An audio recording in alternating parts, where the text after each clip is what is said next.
Today, I'm talking to Dr. Jacob Teitelbaum, who is an incredible internal medicine physician who actually contracted a virus while he was a medical student and got diagnosed with chronic fatigue syndrome. He did eventually recover and has dedicated his life and career to helping others with fatigue, fibromyalgia, as well as pain, sleep problems, and other related syndromes reclaim their health. He's the author of multiple books, including From Fatigued to Fantastic. He has been involved in multiple research studies looking at effective treatments for fibromyalgia and chronic fatigue syndrome. And he is just a wealth of knowledge and information as he talks to us about outside the box strategies that are really common sense strategies in supporting our bodies to increase our energy output. This will be very different than probably what you've heard about from your primary care doctors or neurologists. So listen in, and hopefully you'll walk away with a few tips that you can start using today. Dr. Teitelbaum, I'm so excited to talk to you because I've been following you for years. I have learned so much from you, and I actually teach what I've learned at Stanford based on what I've learned from you when it comes to treating fatigue. So I am particularly excited to be talking to you today. Susan, honored to be with you and with all of your guests, because those of you who have MS, I'm going to tell you right now, the fatigue is very, very, very, very treatable. Also, you're blessed in having Susan on your team because in medicine, we have a toolkit that consists of a hammer. And hammers are very helpful tools, but that's the only tool in the toolkit. So if you're looking at screwdrivers, wrenches, everything else is not part of the medical toolkit. So you're blessed, as I mentioned, to have Susan introduce you to the wonderfulness of the hammer, but also all the other toolkits and how to use and when to use the different tools. I think it's so important to have lots of different tools in our toolkit, right? Western medicine has one set of tools. And I think in the area of fatigue, our tools have, marginal benefit. I often don't see patients who use those medications and go, I'm so much better. My fatigue is gone. I don't think I've actually ever heard that. So this is where integrative medicine, functional medicine, Chinese medicine, all of these holistic systems of medicine really shine because they have a lot to say about fatigue. And I particularly am gravitated towards what you teach because of your personal experience, because you've been there. So tell us a little bit about that. Well, back in medical school, I was probably the third youngest in the class of 300 because my dad had died when I was younger, and when I was in college, I was paying my way through college. So I did college in about 2.5 years because you pay by the semester, not by the credit. So I was working full time, pretty much paying my way through med school, doing the same thing. And this was kind of the easiest part of my life. I grew up in a background, or my mom was in Auschwitz. Half of my community had been in the camps. And it made it very challenging as basically Orthodox Hasidic community that I was in. Saying how one felt, being how one was not really considered acceptable. This is how it's done, this is how you're supposed to be. And so it was that kind of chaos. I became the mediator in a family dispute where it's like the TV comedy shows where the uncle comes to the home, tries to manipulate you. And my uncle literally clutched his chest, had a heart attack in my living room and was in the ICU. And I got caught in the middle of this emotional chaos that I really was nowhere near being able to handle. And then I got a nasty viral syndrome. I got what I call the drop dead flu. And the virus was clearly there. The atypical lymphocyte count was 25%. It was clearly a nasty, nasty virus. I couldn't identify it. But 6 weeks later, I was still non-functional. 3 months later, still non-functional. And since I was paying my own way through medical school and life, I couldn't work, which meant I was living in the streets and I was homeless in Tulsa. So I had to drop out of medical school and I figured my life was over. But it's funny, it's as if the universe put a holistic homeless medical school sign on my park bench. As a good Jewish boy back then, I wanted to be a healer, and the only path I knew to being a healer is you become a doctor. You be a good Jewish doctor and you help people, you can do your thing. But holistic medicine, naturopaths, I never heard of such a thing. But all these holistic healers came by and they plunked by my park bench, and they all taught me bits and pieces of what I needed to learn to remember. And sometimes they even had pizza with them when I ate. And I was able to put this information together, learn how to recover from the chronic fatigue syndrome and fibromyalgia, which is what I had, as a post-viral one, go back to med school, get my honors in medicine. And it's been 50 years now that I have been researching. We've completed 8 studies on effective treatment now, multiple textbooks, chapters, 10 books on effective treatment of these conditions. So let me tell you right now, those of you who got fatigue, at the end of the show, we'll give you a couple simple tools that can make your energy skyrocket. Thank you for sharing that story, because unlike other doctors who don't have fatigue, you get it. You've been there. And the fact that you've been able to have such a productive career speaks to the fact that you've been able to recover. And you had mentioned something to me. You said, having chronic fatigue syndrome in retrospect was a blessing. And, I often think about having MS in the same way. I mean, of course, if I could just give it back, I would, but there have been a lot of lessons that come from it. So what are some of the things that you find valuable that came out of that experience? Oh, it turned out to be an amazing blessing. But if you had told me that at the time, I would have grabbed you by the neck and strangled you. Oh, this is a blessing. Right. May I bless you. But it really was, because it put me on a path to being able to help people. It put me on the other side of the white coat. And it gave me an understanding. So step 1. Step 2, it taught me to say no. I had no such thing as boundaries. It was funny. I got very intoxicated one day in college, and a friend put the song on by Blind Faith. He put these headphones on, and it was just a riff saying, "Do what you want, do what you want, do what you want." That was what the song was. 20 minutes, and I realized that was the first time in my life, there in college, that the concept of doing what I wanted ever crossed my mind. It was, no, you do what's for the community, you do what's best for the world. The whole world will judge you being Jewish as, judge the whole community. There's all this languaging that basically what you wanted was irrelevant. As what we wanted. So it taught me, what do I want? And it taught me this wonderful word, this wonderful magical word called no, which is a great word. And those are just the starts of the blessings. That's not a word that's familiar to all of us with MS either. I had to learn how to say no well into my 40s. It took me that long to figure out I had permission to say no to things and to stop beating my body up, doing it for everybody else. And until you have that permission, it's like when all the energy vampires come rolling out at night looking for something nice to eat, and everybody else is crossing the streets and running into doorways. I think that people with MS and chronic fatigue syndrome, we're like deer in the headlights, okay, we get right in. And you can tell energy vampires because, one, the word they're going to put their hooks in you is, oh, if not for you, nobody could help me. I don't know how I'd live my life without you. Nobody cares but you. I'd be dead without, all these kind of little things that we tend to be more empathic. I find people with both of these conditions caring. And so they do that kind of thing. And the way you'll know too is that you'll have been feeling kind of good that day. But after they come and they suck you dry and unload all their emotional toxic waste on you, they say, oh, I feel so much better. And you feel like you just got hit by a truck. That tells you you've just had a visit with an energy vampire. And so I'm going to give you the simple antidote. And again, there's nothing wrong with energy vampires or with, panthers or anybody else. It's just, it's just, you don't want to run into them on the street. You want to learn to say no.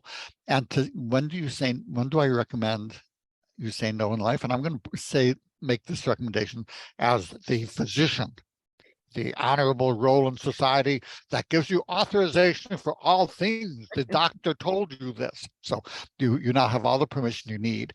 Anything that feels bad, that you are not going to get arrested or homeless, say no. You need no justification, no rationalization. Trust your instincts, trust your intuition. If it feels bad, what you can simply say is, I wish I could, but the doctor said that if I say, take on one more thing, he's going to wring my neck. Okay, so you have doctors' permission to say no. And in our society, and we don't know squat as doctors, but anyway, in our society, that carries a thing because the person says, but you're telling me not to do what my doctor told me to do? You want to kill me? What? And by the time you get into that kind of a mode, they're going to go hunting for easier prey. Yes. And it's really a boundary, right? Where exactly. If you're unwilling to do something and you're not excited about it, we should be able to say no, and that should be honored by the person who asked. And if they can't honor it, then this person is not good for you. Yes. Right? It's not other people's role to honor our expectations of what they should honor. It's not their business. It's our business to say yes to things that feel good and no to things that don't. They can be how they want to. The problem is, well, we think they should be okay with us saying no. No. Yeah. Who gives a flying damn? No. People pleasing and, taking care of everybody else is a very common MS trait. Now, I'm not saying everybody has those traits, but it's very common. Like you always say, people with MS are so sweet. They're agreeable. They're the kind of person that's a helper, right? So maybe people out there listening might kind of examine that and see if that applies. Yeah, I remember because I have a good bit of that too. But when I was in residency, they had pictures of all of the medical interns and residents, so the nurses could say, okay, a little picture there, and it had Jacob Teitelbaum and Susan Smith and da da da, and the nurses would write their comments. Real jerk off, idiot, arrogant, and under me they said nice. It was nice. Ah, yeah. That's You like want it being to in be the automatic. intimidating. Yeah, not to be in the automatic friend zone, as they say. But it was. And I had trouble. I was still learning to set my boundaries. I had learned the physiologic parts of recovering from CFS and fibro, but learning to say no took longer. And yeah, so people pleasing, inability to say no. This is a recipe for an energy crisis. Think about it. If you can't say no, people will suck your energy dry and you're going to have no energy. So if we're going to make a focus of the show today be energy, you start by saying no to things that don't feel good with no justification needed, except that, sorry, I don't feel like it. Beautiful. It's really an important, if you get one thing out of today, that might just be it. N-O. What do they say? It's the shortest and most powerful word in the English language. It's a complete sentence. And it's a complete sentence. Yes, I have a teacher said, what part of no didn't you understand? There you go. So tell us a little bit about just plain old fatigue versus CFS ME. How do people know if they've got just plain old fatigue or something that's more a syndrome? Normal fatigue, because fatigue is not bad. Fatigue, just like pain, is your body's way of saying, don't do that, or something needs attention. Fatigue is your body's way of saying, rest. That's okay. I mean, in our culture, that's not okay, but it is okay to rest. And then after you've rested for a couple hours or weeks, take on a vacation, then your energy is healthy and up and ready for action. So the way that you tell is if you go on vacation, you're still tired. That's not normal fatigue. If the fatigue is associated with difficulty sleeping, because really when you're exhausted, you sleep all day and all night, but you have that paradox of can't sleep despite being exhausted. It says that the fatigue has gotten so bad that you tripped a circuit breaker called the hypothalamus, almond-sized area back down in little ways, that controls the sleep center and hormone function and autonomic function, all on that little circuit breaker. So when the energy drops to a point, one of the first things that go offline is that circuit breaker. Can't sleep despite exhaustion. You've got chronic fatigue syndrome, widespread pain. You've got fibromyalgia too. And cognitive changes as well, and so many other things that go along with it. So fatigue is like, the syndrome is just much more than fatigue. It kind of is all consuming. Tired, achy, brain fog, can't sleep are the key 4 out of over 100 symptoms that are common: sinusitis, paresthesias, gut issues, dizziness, and I mean, you can go on and on. Absolutely. So if anyone thinks that that might be the case for them, talking to your doctor to get a diagnosis is really important, because as Dr. Teitelbaum's teaching us, there's so many things we can be doing. And you talked about a viral infection that was the trigger for your chronic fatigue syndrome.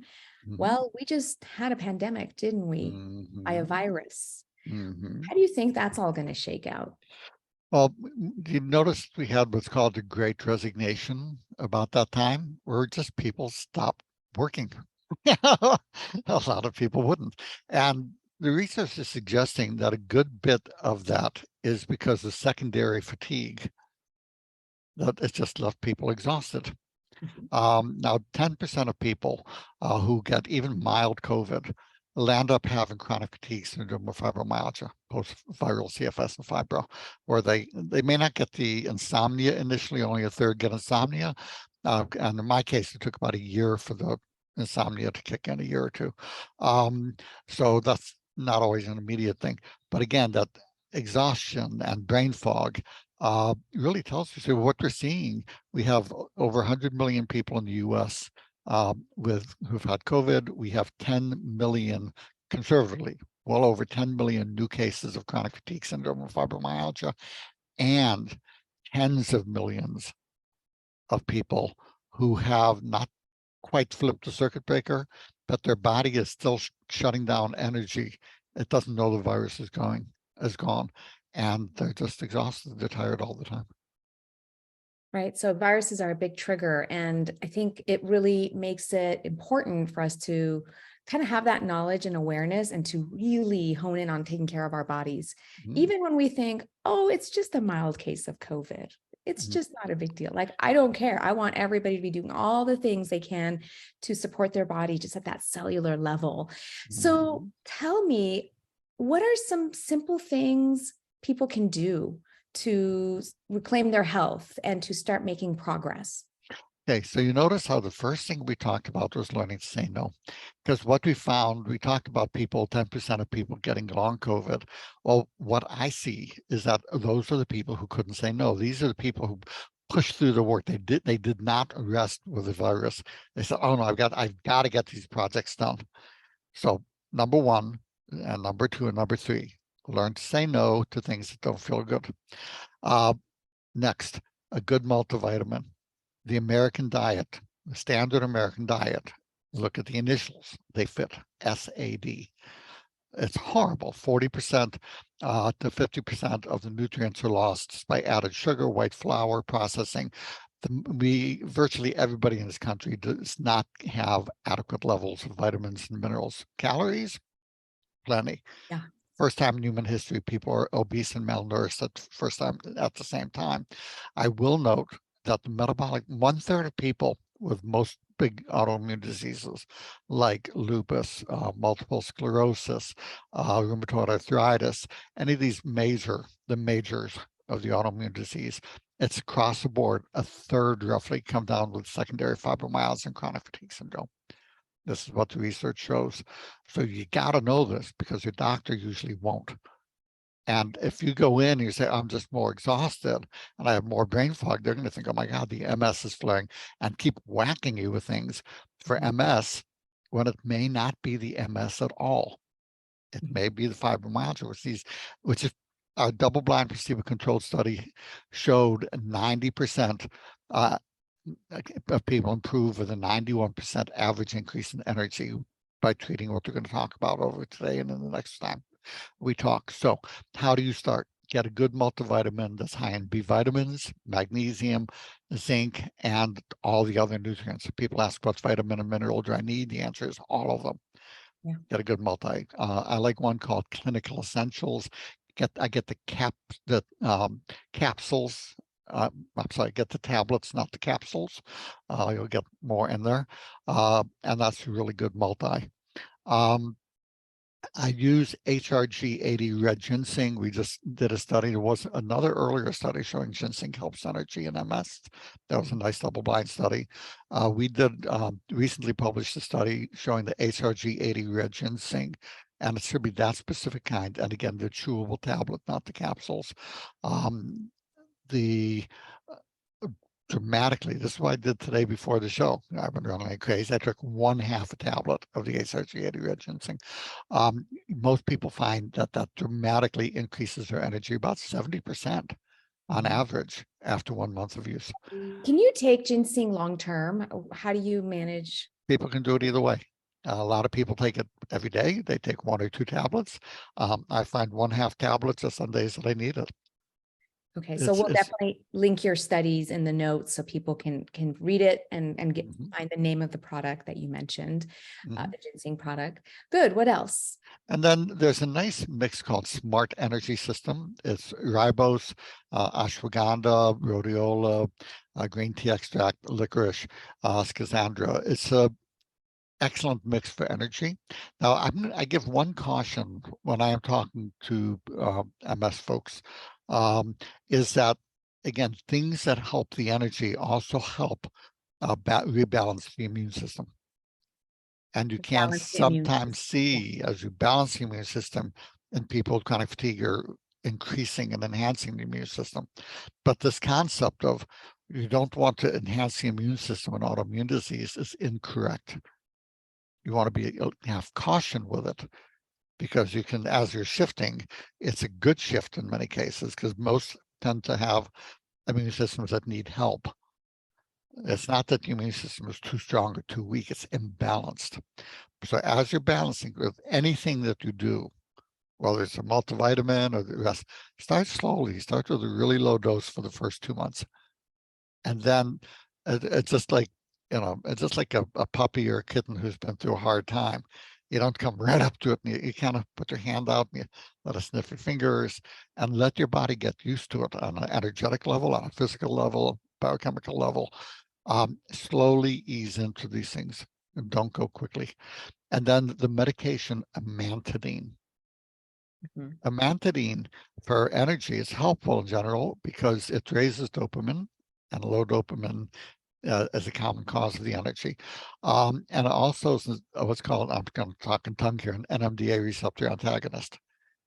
It's like ketamine in that way. It's in terms of, it's very good for chronic pain conditions. Say the name of that again. Amantadine, Symmetrol. It's a medication. Okay, 100 milligrams. Okay. I was not familiar with the other name of it. Yeah. It's a cheap medication, so most doctors are not going to be hearing about it. But old medication, isn't it? That old and cheap go together, off patent. I like them because old medicines are cheap. Old medications are safer because we know the ones that are toxic. And 2, they're not protected by industry, in terms of, you had like one medication that had caused over 100,000 heart attacks, and they tried to take it off the market, but the industry made sure that one, it wasn't reported in the media, or they would pull advertising. And the FDA committee was stacked. 10 of the 24 people on the committee were on the payroll of the drug company. So they said, we see nothing. So these things are protected until the patent wears off. Once the patent wears off, then we hear about all the dangers. So old medicines, and the research shows that new expensive medicines are only maybe a 2 to 10% improvement over the old cheap ones. I like the old cheap off-patent medications. I mean, we just have more data and more history, right, to kind of really know how that medication behaves in people. And I love your advice about taking it easy and, gradually increasing, because I find people with chronic fatigue syndrome have very delicate physiology. I even tell them, try, use one thing at a time. Don't add multiple things at the same time, because if you were to have a reaction, we'd want to know which one it was. And plus, we don't want to all of a sudden dump a bunch of vitamins in you and see something that's maybe uncomfortable. So, that's good wisdom.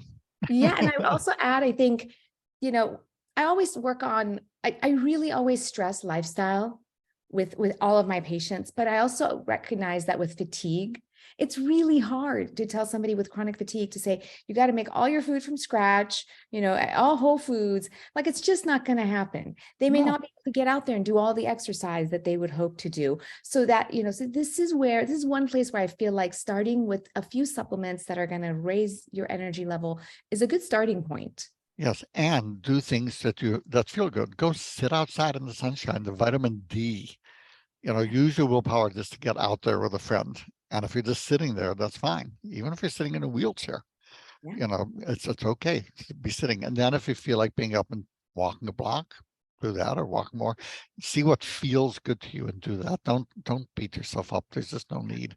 And again, you don't have to have everything be perfect. Cut back the sugar, but stevia is okay. And you have the sugar-free ice cream, sugar-free most everything these days with low keto Do diets. you have a good stevia? I have not found a good stevia that's like affordable. Oh yeah, most any of them now has a liquid bottle that's big, Stevia Select. What's the Has brand? it's not What's an the brand? NOW. Oh, Not, now. Okay, now yeah, brand. Got that's it. just Okay. on Amazon. Doesn't have to Okay. be Because and I always I, find it's hard to find one that's organic and doesn't have a bunch of alcohol in it. they have one that is organic as well. They have the 2 bottles, and they're both like 14 ounces or something. They're good size ones. They last a long, long time. And one of them is organic. It's not expensive. Okay. So you can email me. For those who want, because one of the things that I don't know how much, Susan, you're seeing orthostatic intolerance or dysautonomia in your MS population, There is. and especially after COVID. For those that are interested, I invite you, feel free to email me, and you can ask for both the chronic fatigue syndrome long COVID information sheets. You Mhm. can ask for the orthostatic information sheet, which will have testing you can do at home that will screen for orthostatic intolerance and go through how to take care of it. Because most doctors don't think to do a 10-minute standing pulse test. Mhm. But it's simple. These tests, some of them they've been tested against the tilt table. And the Mhm. simple 3-minute questionnaire has similar sensitivity and specificity as the tilt table. And you just do it at home. So these things are all available. My email address is fatigue, FATIGUE, doc, DOC at gmail.com. If you wanted to put it up, you're welcome to the Oh, we documents too. will. And they're, as long as they're giving them away and not selling them, you can ignore any copyright stuff on it. And you can email me and ask me the name of the brand. I think it's now NOW. I'll just grab one of my bottles and look at it. Yeah. So, you know. Perfect. We'll try to get all of that information in the notes for people who may not have pen and paper with them right now. Mhm. Okay, so those are really just practical, simple things that people can do. And like you said, like don't try to do it all at once. Like ease into it, go with what feels right. And this concept of like, I've heard it called like somatic listening or body awareness. Like it's so important to constantly check Mhm. in with yourself of like, do I like what I'm doing right now? Should I be doing something different? Should I be resting? Should I be moving my body? And just getting good at those subtle clues that come in. It's so important because it helps us integrate the mind and the body. And that's Yep. really key when dealing with a chronic disease. Exactly. How does it feel to you? Your brain is going to come up with all the reasons why I should do this, should do that, should do the other. It's called shooting on yourself. Give yourself permission to ignore that stuff and simply, how's it feeling to me? Yeah. And no need to understand why it feels that way. Just feels good, feels bad. Keep it that simple. For those of you with PTSD type histories or severe emotional traumas, you mentioned a couple techniques. Somatic experiencing is another one. Dynamic neural retraining system, which you can find online, is excellent. If you're into things like yoga or that kind of language, then the dynamic neural retraining system by Annie Hopper. If you have more of a science bent and don't do well with la-la languaging, then the ANS Rewire, Autonomic Nervous System Rewire by Dan Newfer, can be found online. All of these work brilliantly. If you have severe PTSD, then the somatic experiencing.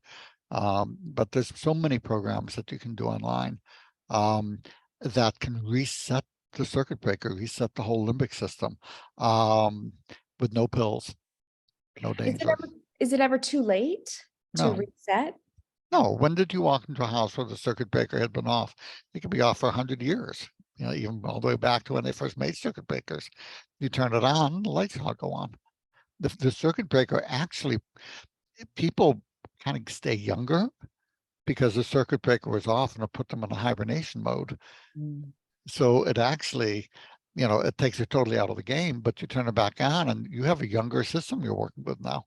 You kind of get like 10 years younger than your friends who have been going through hell and been at full speed the last 10 years. No, it was never two. And our double-blind study, we had a pair of twins who I think were 90 years old, who had had the disease for over 50 years.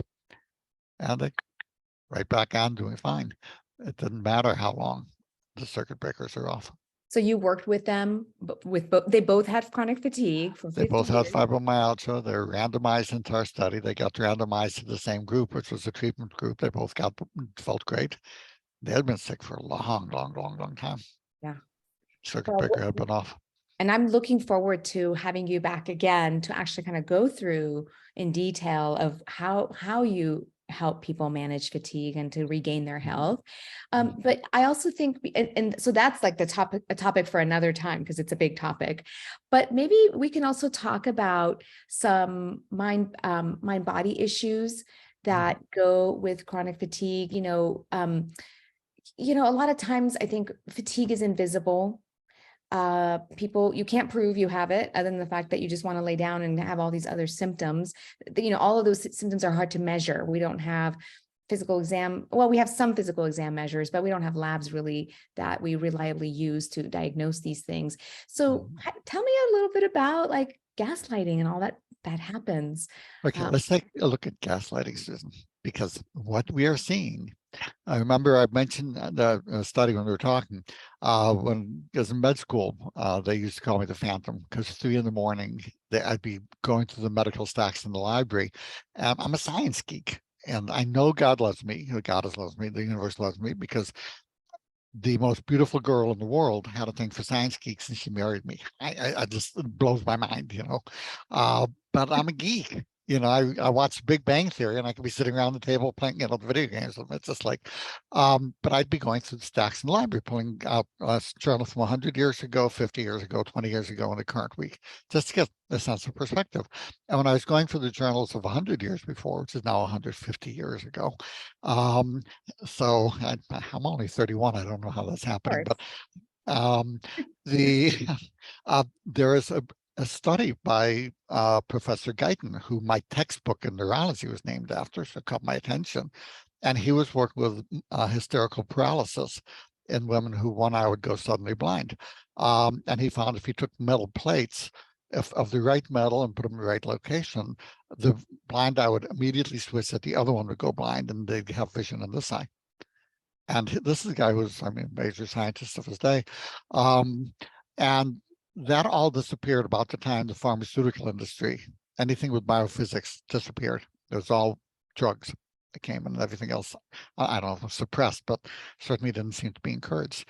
But what I would find was, you look at hysterical paralysis, that's now called multiple sclerosis. And what I've seen through my 50 years in medicine is any illness that affects predominantly women, that's a complex disease, which means an immune disease in most cases, that there's no specific test for. The system, most of the forces in the system encourage simply treating a person like they're crazy, gaslighting them. It's basically the doctor, because if you're, for me to assess a new patient with CFS, my new patient visits for 3 hours of my one-on-one time. And I'm really, really good at this. I've retired now, but they're very complex. Insurance doesn't want to pay for them, and they won't pay for them. So you spend all this time, the insurance company will not pay you. The medical boards, I had one doctor in Minnesota complain to my medical board that I got his patient with fibromyalgia better. Everybody knows this is not treatable. She couldn't get better. She was crazy, and this woman went from crippled to healthy. And the board told him go away, but still. How dare you, Dr. Teitelbaum? Exactly. How dare you, Susan? It's just, so understand that there's all these dynamics, and there's expensive medication. There are 3 medications that came on that suddenly they're spending $70 million each year in advertising for fibro. And until that patent wear off, fibro suddenly became popular again. And then they stopped the advertising, and it's going back down. Okay, look, to understand medicine's way of viewing women, despite half the doctors now being female, it's still a very masculine dominated institution. Let's look at the word hysteria, which is the Latin for hystero, which Mhm. means uterus. Mhm. So the medical word for hysteria is uterus. Yeah. And that gives you an idea of the medical point of view. So complex, takes time, not profitable.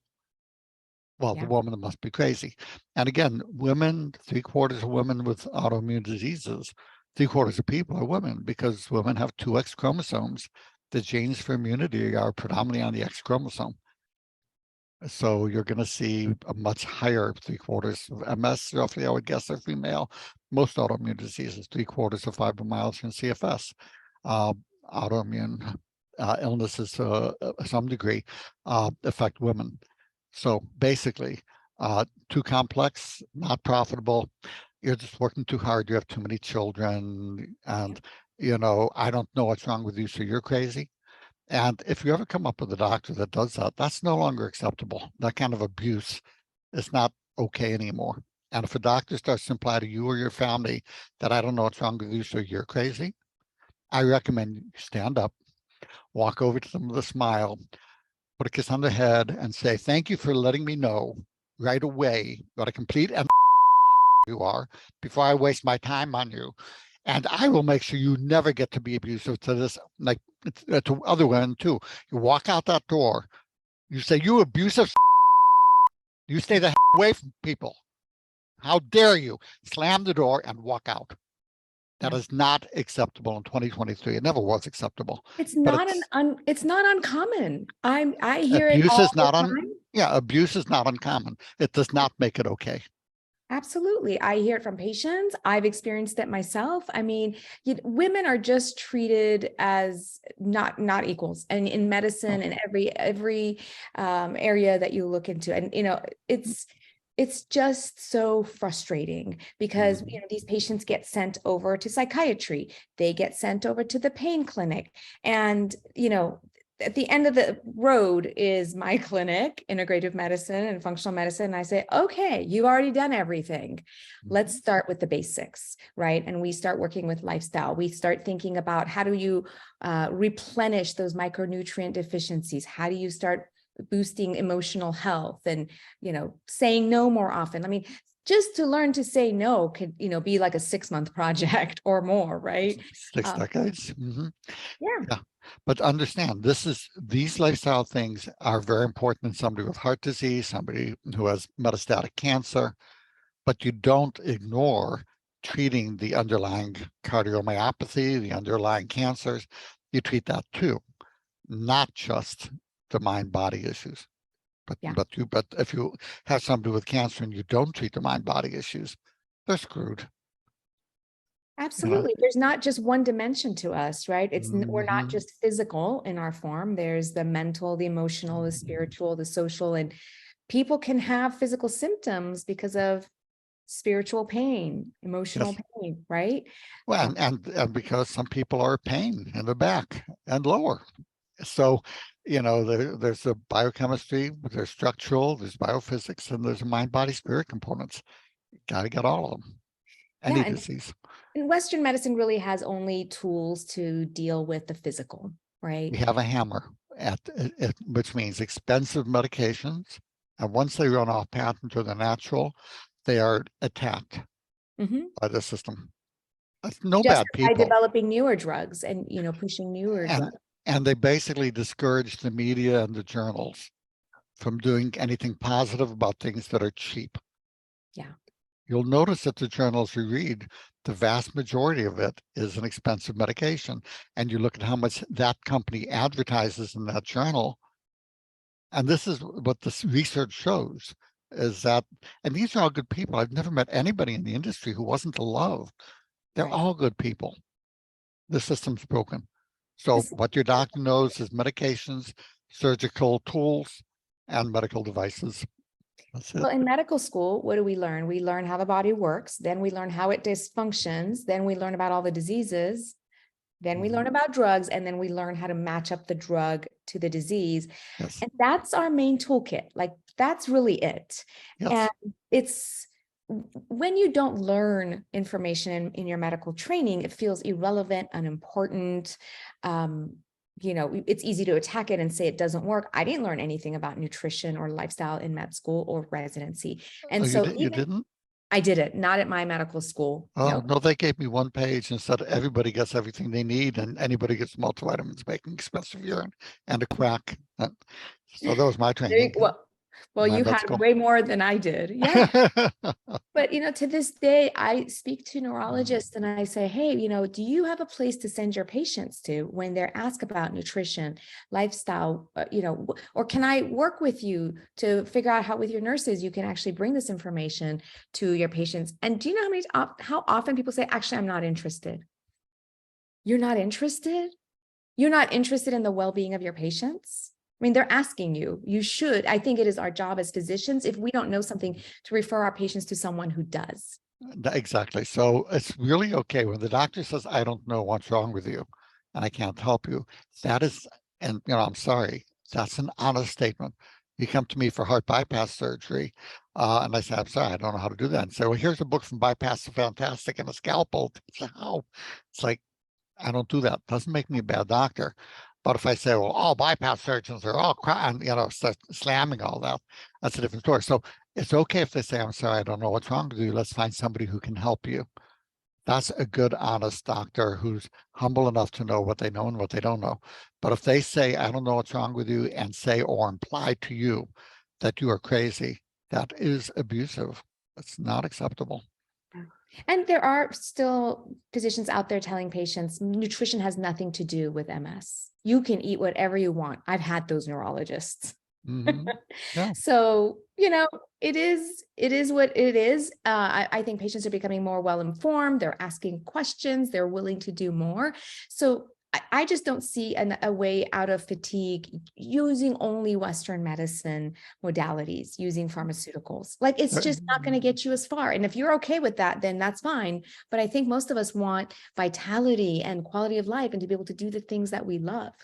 In our randomized, double-blind, placebo-controlled study of the people with the most severe fatigue, which would be secondary CFS and fibro and from the MS2, I'm going to say the numbers again, 91% of people improved with an average 90% increase in quality of life. And this was a p-value of 0.00001 versus placebo. So, which means that it was not all due to chance. It means it was dramatically effective and not caused by placebo and not caused only by the psyche. So that your doctor you're seeing doesn't know, tell him thank you for helping with those things that he does or she does. And then for the rest, find somebody else like Susan who can You got to help you. build a team. You got to find your team, and it might take time, but we actually work in these spaces, and I'm always trying to connect people to a team where they can start building the practitioners around them that makes sense for them. So let's leave people with 5 things they can do to improve their energy. What are your top 5 recommendations? You alluded to them, but let's do the 5. Number 1, say no to things that feel bad. Number 2, get a good multivitamin. I like Clinical Essentials, the tablets, 2 a day. Number 3, HRG80 red ginseng chewable tablets. Number 4, Smart Energy System. Number 5, amantadine, and those with MS. The amantadine, which is a cheap medication, you'll need to get your doctor to prescribe it, 100 milligrams twice a day. Give it 6 weeks to see what it's going to do. I'm going to add a 6th one, low-dose naltrexone.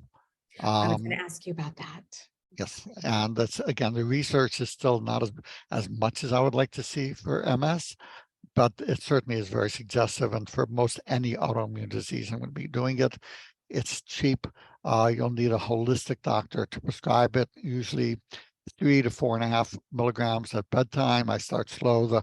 The compounding pharmacists, most of them can guide the person once the doctor authorizes it. I just wrote an article in Holistic Medicine today. It's a newspaper that comes out with it on how to use LDN. The key thing is it takes 2 months to start working. When I first used it 35 years ago, I gave it a week. I gave it 4 weeks. 1 month it didn't work, I tossed it. And then it turned out it takes 2 months to start working, but it can help the whole process. Um, my book From Fatigue to Fantastic goes through all of this. Yep. Get the blue cover edition, shameless plug. I'll make my 80 cents, but it will include low dose naltrexone. I think I include a brief thing about the amantadine for MS in it, but it goes through all the other things Okay. We'll in include great all of detail. that.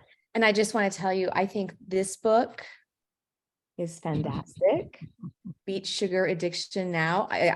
It's for anyone who's struggling with sugar. This is one of the books you've written, and I use this to also teach my patients about how to get off sugar. You know, you go through like the 4 types of sugar addictions and how to kind of manage each one. And you've just done so much work to help make information easily flow to patients. You actually developed an app called Cures A to Z.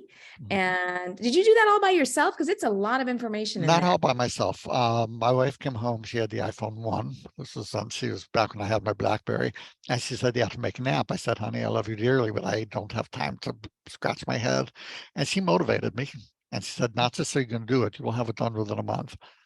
80,000 words. Wow. So So, yep.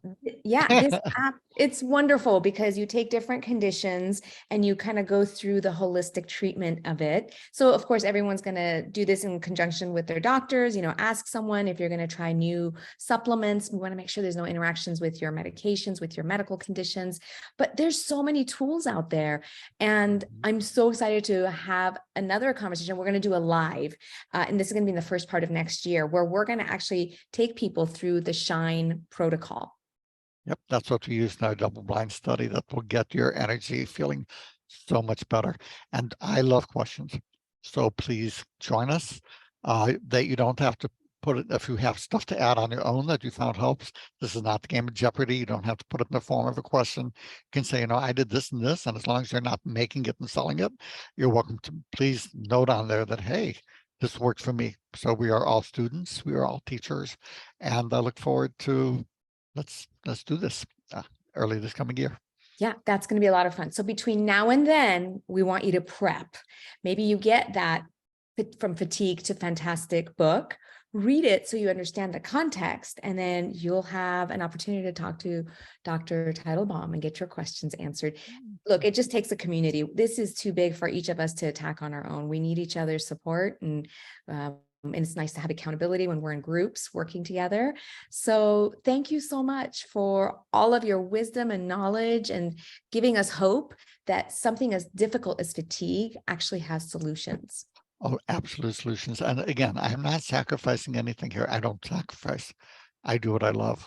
And this is labor of love. So thank you guys for coming and joining us today. And it's time for you to get a life you love. But as you get well, if you get well, so you can go back to doing what made you sick in the first place, your body will find another way to take you out of the game.